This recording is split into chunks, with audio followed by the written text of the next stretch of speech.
I think there's a good chance Alabama's Ty Simpson throws for 300 yards against Missouri, but I'm going to tell you why I think it might not matter.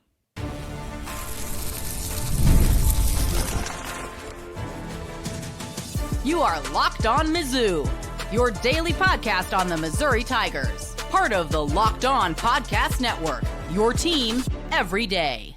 Hey, all you true sons and daughters, I'm John Miller, your Mizzou mafioso and the central scrutinizer of Missouri Tigers football and basketball, and got a ton to get to on today's show as per usual, including how the SEC has already, and to me early in the season, descended into complete chaos and madness. Also want to talk about Micah Nickerson, a Mississippi product who is actually really more of a Columbia product as well, flipping to Missouri from Mississippi State, by the way. So that's an interesting story that I want to tell you about here in just a little bit for all you locals in particular. I also want to remind you very quickly that today's episode is brought to you by FanDuel. Right now, new customers can bet just $5, and if your bet wins, you'll get $300 in bonus bets to use across the app. Download the FanDuel app today. And as I said there in the tease, I think there's a real good chance that Ty Simpson puts up big numbers against Missouri. Of course, I'm taking a real early look here on the Missouri-Alabama game coming up here in just a little under 2 weeks. Of course, the Tide have Vanderbilt this week, a revenge game, I would say, for Alabama after last season. So here's the thing. The reason I think, obviously, Ty Simpson has been a pretty darn gone good player so far this season in college football, throwing for 276 and 2 scores, running for another touchdown against Georgia this past week. But I'm just not sure it's going to totally matter for Alabama. I don't know what the spread's going to be in this game, by the way, either. I think FanDuel's having a tough time deciding. They have not put up an early line that I've seen yet for the Tide and the Tigers. But the reason at this point, I'm really leaning toward Missouri right now to come out with a win and move to 6-0, and I want to explain why. It's really just about the matchup, because remember the Florida State game for week 1. Not only did the Seminoles dominate that football game, it was how they did it. Alabama could not stop the Seminoles from running the football whatsoever. And then on the other side of the equation, offensively, well, they couldn't run the ball effectively whatsoever either. In fact, to the point where Alabama basically abandoned the run in the second half. And I think, honestly, if that's what happens, if it looks even remotely like that against a Missouri team that defensively has been great rushing the football and great stopping the run, I mean, absolutely elite in terms of the nation, SEC, everything, that is a recipe for disaster in Columbia against this particular Missouri team, just like it was in Tallahassee. I'm just telling you, that is a scary thought if I'm an Alabama fan. To be fair to the Tide, by the way, no Jam Miller against Florida State. He seems like a difference maker at running back, or at least I thought so, because against Georgia, well, Miller really looked kind of like the rest of that Alabama rushing attack, which was fairly pedestrian. 16 carries for 46 yards did Miller have against Georgia over all the running backs for the Tide. 34 carries for 105 yards. That's pretty pedestrian, especially for Alabama. Ty Simpson, again, did rush for a touchdown, but we're just talking about the backs here, and really no really explosive plays at all, at least in those 2 ball games, Florida State and Georgia in particular, for that Alabama rushing attack. And I mentioned, of course, the Tide taking on Vanderbilt this week in Tuscaloosa. I think this makes it a good spot for Missouri, too, and in particular, really a bad spot for Alabama. And what I mean is, well, of course, the Tide just won a hugely emotional game, a huge win for Alabama in Georgia, in Athens. Well, obviously looking for a revenge game this week against a really good Vanderbilt team, in my opinion. At the very least, that could be a shootout down in Tuscaloosa. No one has shown the ability yet to stop Diego Pavia and company offensively. So that could be a real interesting game. I'm certainly looking forward to it. There's a reason College Game Day is going there. And, well, once again, just as a quick aside here, that probably means they're not going, they being ESPN, probably not going to come to Columbia, Missouri for a third straight Alabama football game for ESPN Game Day. That is, wait a minute, I'm just realizing I'm actually incorrect there. ESPN Game Day was just in Penn State. What am I talking about? I was completely wrong there, just assuming that Alabama and Georgia, that was the ESPN Game Day. I just realized I'm completely wrong there. No, the Penn State-Oregon game was Game Day. So just scratch everything I've just said there. In fact, I'm too lazy to edit this out. In fact, I should leave it in because I think I incorrectly said this yesterday. This is the problem with sleep deprivation here, people. But again, that was a big aside. The point here is that this is a tough spot for Alabama, coming off two, really, I think, what could be emotional games. Maybe Alabama just crushes Vanderbilt, and that statement will look silly in a few days. But I just think coming to on the road, once again, a team that can stop the run, a team that can run the ball down your throat offensively. It's not as though Missouri and Beau Pribula and the Missouri passing attack has not been something to deal with too. So the question, of course, is Missouri, can they stop Alabama's passing attack? Because Missouri's had plenty of problems in the secondary in terms of communication, in terms of getting sucked in too hard, in my opinion, and play action at times. Really, it's not the question, can Missouri stop the Alabama passing attack? It's, can they stop it enough to win? That's really the question. I think the answer is going to be yes. At least that's where I'm sitting right now. I'll tell you this, I'm really looking forward to talking to the Bama boys next week, the Locked On Bama guys, Luke Robinson and Jimmy Stein, just to, well, pick one, if not both of their brains on the game and just hear how they think this is going to play out. Because I'll promise you, both of those guys, huge Alabama fans, but they're very realistic about their team, and they'll tell you exactly what they honestly think, just like I will about the Tigers. So I definitely look forward to that conversation, and, well, maybe they'll set me straight about who they think is going to win that ball game in Columbia. So once again, my apologies for the confusion there on the College Game Day mix-up.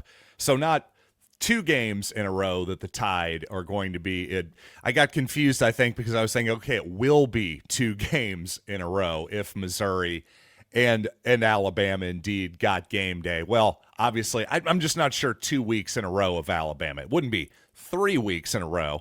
The point stands, but obviously I got that one wrong. Game Day was clearly in Penn State this past weekend, as everybody who watched that show probably remembers. For some reason, I did not for a minute there, once again blaming sleep deprivation conveniently. But one thing I did get right, at least this past offseason, my goodness, the SEC right now looking wide open, just chaos every single week. And, well, if you look at the S&P Plus odds to win the SEC title, would you believe Missouri is right in the thick of this thing? Probably even higher than you're expecting. So let's talk about that here in just a little bit.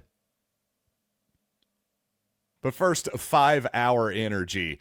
Yes, it's time for your caffeine to get a flavor upgrade. 5-Hour Energy shots deliver tasty caffeine in 17 bold flavors. Each 2-ounce shot packs the caffeine of a premium 2-ounce cup of coffee plus 8 B vitamins and nutrients with 0 sugar and 0 crashes. To me, just so much more bang for your buck than sitting in line, number one, at a big coffee chain and paying premium prices for that type of deal. Why not go with the convenience and, yes, the much better price point of 5-Hour Energy? And by the way, enough with boring, flavorless caffeine. It's time to give your caffeine a flavor upgrade with 5-Hour Energy shots. Get the favorites you love, or be bold and try something new in store and online at 5hourenergy.com or at Amazon today. I was pretty high on the Tigers in the preseason. I predicted them to go 9-3, which at the end of the day felt somewhat conservative, but I'm certainly not ready to take a Missouri-based victory lap just yet. We certainly don't even really know how good Kansas and South Carolina are, for one thing. However, I am thinking that my preseason thesis that this is going to be about as unpredictable of an SEC season, especially just week to week, as we've seen in a long time. Well, that one's looking pretty good at the moment, I've got to say. Especially, my goodness, you pull up the latest odds for Missouri and everybody else to win the SEC title here per S&P Plus. This is, of course, Bill Conley, a Missouri guy, by the way, but this is just all number stuff. There's no bias here. This isn't his voting or something like that. Just so we're clear, this is what his numbers have spit out, and this does factor in, of course, strength of schedule, if you will. It factors in who everyone individually has to play the rest of the season. And notably, by the way, it doesn't factor in any injuries moving forward. So John Mateer's hand injury, well, no big deal as far as S&P Plus goes. So take all of this with a grain of salt, of course. But boy, is it not fun to see Missouri as the second best team odds-wise to win the league right now. That's just something fun to stare at. But of course, when you see Ole Miss number one at 16.3%, Missouri right behind them at just under 13%, well, it means it's pretty wide open at this point. Not exactly an overwhelming favorite. And indeed, the next 3-4 teams are right there at about, 13 to 10% or so, including Vanderbilt, Missouri, Oklahoma, and Alabama. Just your usual traditional powers, am I right? Just everybody same total foursome there that makes complete sense. Those teams always hang out historically, right? Missouri, Oklahoma, Alabama, and yes, Vanderbilt as well. I'm hoping you can sense my heavy sarcasm here. The point here is all of those teams I just listed, at least according to S&P Plus for this week, again, things can change dramatically here as results come in and we get access to more data, but those teams with better odds than Texas, Tennessee, Texas A&M, and yes, the two teams that I thought were most likely to win the league, Georgia and LSU this past offseason.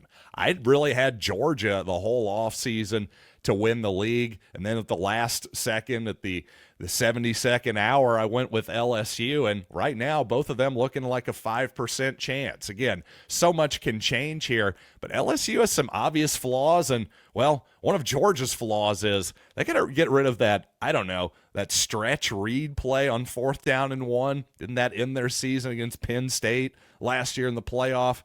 That one is not exactly working in the critical short yardage situations. It may be time to rethink things there. But the point here is, again, I'm not going to take a victory lap on any of my predictions at this point. Obviously, Georgia and LSU at the moment are looking like a couple slightly disappointing units.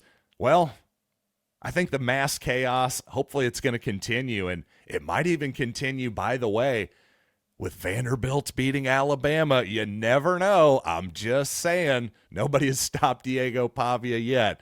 Underestimate him at your own peril. By the way, in terms of the polls, Missouri up to 19th in the AP, 18th in the coaches poll, notably Alabama 10th in the AP after their big win in Athens. As all of you know, I think by now, I had to miss the game for a wedding. And, well, my dad, who was at the game, said, well, this was the first time all year I felt like Missouri was a little bit disinterested to start the game, at least not quite firing on all cylinders, but thought they did okay maybe after the first quarter or so. Even the defense, despite, giving up one touchdown. Essentially, they gave up one score, obviously, on a short field after that Beau Pribula interception. Obviously, Missouri, that just shows what a high standard that we've set so far through the start of the season. And speaking of that high standard, well, FanDuel Sportsbook, my title sponsor, starting to take some notice. The Tigers now plus 245, so just a little bit more than 2-1 odds to make the college football playoff, though FanDuel not as high as Missouri not as high as S&P Plus is on Missouri to win the SEC. They're about 19-1 having the Tigers to win the conference. Of course, that would mean Missouri has to win the SEC title game outright. Beau Pribula, by the way, 30-1 to win the Heisman Trophy. No odds for Ahmad Hardy, though. Really? Still the leading rusher in the country, or at least, I don't know, in the SEC at least. I don't know if it's the entire country. I should probably check those numbers. But regardless, has there been a more impressive running back in the nation so far than Ahmad Hardy? I'm surprised that he at least doesn't have any odds at this point, though not exactly the end of the world. Ahmad Hardy, by the way, this from Mizzou statistician and historian Tom Orff, saying that Ahmad Hardy's 8 rushing touchdowns in the first 5 games for the Tigers, that hasn't been accomplished since Derek Washington did it in 2008 when he had 10 in the Tigers' first 5 games. This is not, to me, just about the running back, by the way. This stat is about the offense in general because, well, that 2008 team ended up being slightly disappointing. Hard to say that the offense was disappointing. Statistically, it was right there with the 2007 unit. And then Zach Abram, another running back to accomplish this in 2002. That was Brad Smith's first season as a starter when he kind of took college football by storm that season in the first few weeks in particular, helping Zach Abram open up some holes in the running game too, without a doubt. Then also Devin West in 1998 and Corby Jones in 1998 each pulled it off. Again, 98 Mizzou, that was one heck of a team too. Just another sign that this Missouri Tiger 2025 team might really be something special too. And some good news and some interesting news on the high school recruiting front as Missouri has flipped an erstwhile Columbian back to Como. Yes, Micah Nickerson flips from Mississippi State to the Missouri Tigers. Tell you a little bit about that young man coming up here in just a little bit. And also Beau Pribula's record-setting Saturday that I failed to mention on my live previous episode on Sunday. So apologies for that. So we'll clean up all that here in just a minute.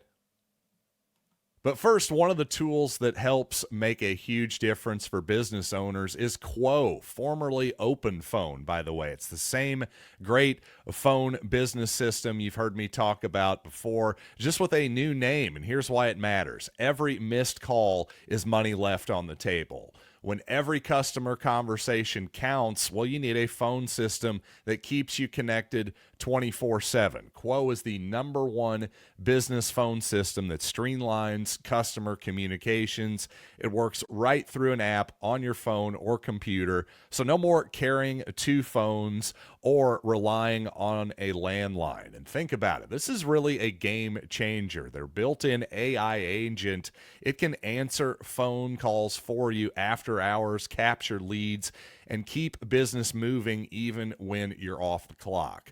See why more than 90,000 businesses trust Quo, formerly Open Phone. Get started free and get 20% off your first 6 months at quo.com/lockedoncollege. That is quo.com/lockedoncollege. And if you've got existing numbers with another service, Quo will port them over at no extra charge. Quo, no missed calls, no missed customers. And the NFL season is here, and of course, FanDuel has an offer you do not want to miss. Right now, new customers can bet only $5 and get $300 in bonus bets if you win. That's right. Pick a bet, put down $5, and if it hits, you'll unlock $300 in bonus bets across the app. And by the way, speaking of the NFL, they were trying to bury the Chiefs, weren't they? And it looks like they are back in a big way. So what are you waiting for, by the way? Visit FanDuel.com to download the app today and get started. And Micah Nickerson, an edge rusher from South Pike, Mississippi, decommitted from Mississippi State, had a Virginia offer as well, maybe an Auburn offer too on the table. The actual committableness of that particular offer, I think I just invented a word there, committableness. But the actual seriousness of that offer may be up for debate. But interestingly enough, I thought this was according to Power Mizzou, by the way. They reported that Nickerson actually grew up in Columbia until he was about a freshman, I believe, in high school, attending Hickman High School. And also his grandfather, interestingly, also ran Taxi Terry's in town back in the day. I'm not sure if Taxi Terry's is still around, but that was certainly a staple of Columbia. Well, in my college years, for sure. That had to have saved me and my friends from at least one DWI, I've got to think, at the very least. So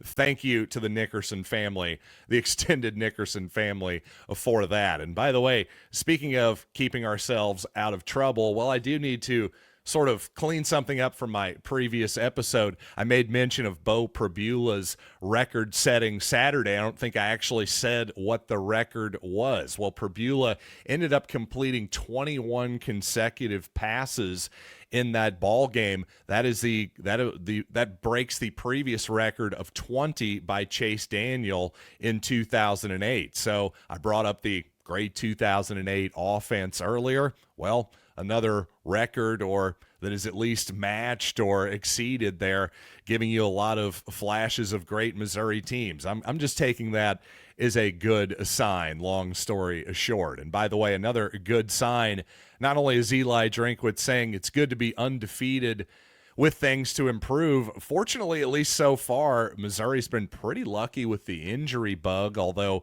Blake Craig and Sam Horn being notable exceptions there. By the way, Jordan Harris, the Missouri tight end, has a hand injury.